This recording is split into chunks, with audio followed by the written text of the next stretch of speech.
నిర్మల్ జిల్లా భైన్సాలో గ్యాస్ సిలిండర్ల కొరతతో వినియోగదారులు రోడ్డెక్కారు. గ్యాస్ సిలిండర్ల సరఫరాలో జరుగుతోన్న జాప్యాన్ని నిరసిస్తూ వినియోగదారులు, రైతులు నిర్మల్ భైన్సా జాతీయ రహదారిపై బైఠాయించి రాస్తారోకో నిర్వహించారు.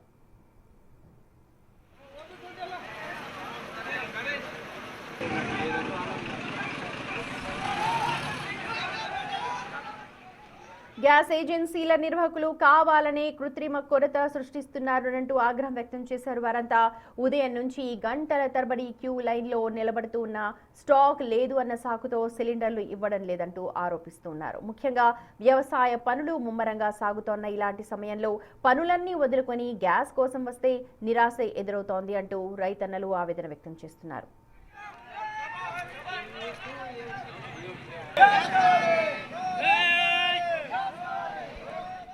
వినియోగదారుల ఆందోళనతో జాతీయ రహదారిపై ఇరువైపులా కూడా కిలోమీటర్ల మేర వాహనాలు నిలిచిపోయాయి. దీనివల్ల ప్రయాణికులు ఇబ్బందులకు గురయ్యారు.